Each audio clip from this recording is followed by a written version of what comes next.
Hey guys, with the announcement of a PSP2, or Next Generation Portable as Sony's calling it, I just thought I'd chip in and give my initial thoughts on the system. Well, first off, Sony's finally listened to PSP owners and installed a second analog stick. Additionally, they've also added touchpad functionality, presumably to stay in the running with Nintendo and Apple. Most impressively though, the system is almost as powerful as Sony's PS3, and on a handheld that's a very impressive technical achievement. It's got a camera, 6-axis motion sensing, like on the early PS3 controllers, built-in GPS, trophy support, live message boards, and 3G connectivity. Overall, things looking pretty nice. However, I'm not really very impressed. Firstly, let's look at the analog sticks. Whilst they're a huge step up from the PSP, the surface area of them looks quite small, particularly when you compare it to the 3DS's circle pad. If you've got big fingers, I've got to wonder how comfortable they feel and how easy they are to control.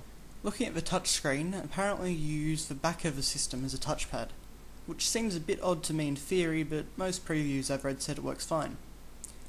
However, my concern is what happens if you accidentally run your finger over the touchpad whilst holding the device and playing in a game.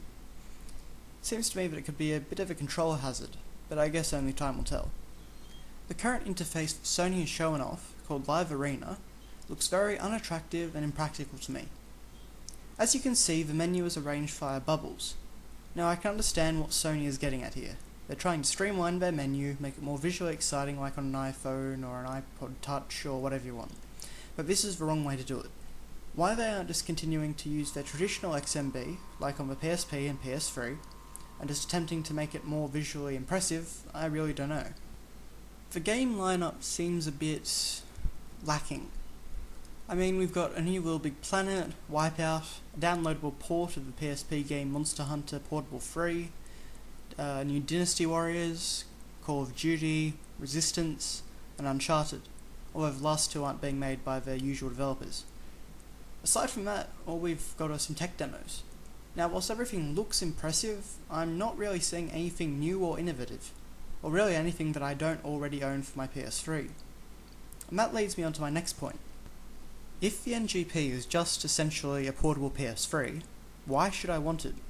What differentiates it in the market? What makes it stand out? I think something that Sony has never been able to grasp is that portable games aren't like console games. They have to be made differently. The player has to be able to play for a brief period of time and turn the game off, whilst also feeling like they've accomplished something. I think the PSP library shows that Sony don't understand portable gaming. There are some fantastic games, don't get me wrong, but they are essentially console games on a less powerful system. My PSP, I found, was rarely portable. Furthermore, portable games are traditionally cheaper to make and buy, and shorter in developer-defined length.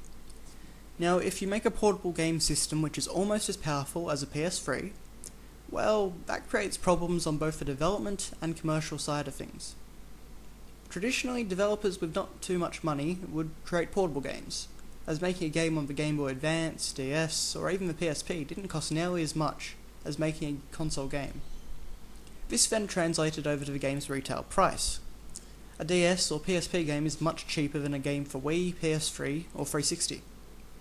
So what happens now, when making a game on a portable system costs almost as much as making it on a console? Well, there are two things that I can see happening. Game prices for the NGP will be high, a lot higher than we're used to seeing on the portable market, or even with the upcoming 3DS. And secondly, the system will probably end up being ignored by most developers, as if they have the money to create an NGP game, they can probably afford to make a console game, which at this stage of the game will probably prove more profitable. So basically, at this point in time, I don't think that the NGP device is a good fit for the industry. But overall, I just would have liked to see some more innovation rather than raw power from the NGP. Now, maybe Sony will prove me wrong. The system will feel and play great, there'll be a fantastic lineup of first and third party offerings, and it'll innovate enough to make it feel like a worthwhile purchase for those of us that already own a PS3 or 360. This is only a day or two after the announcement, so it's not fair to judge the system too harshly.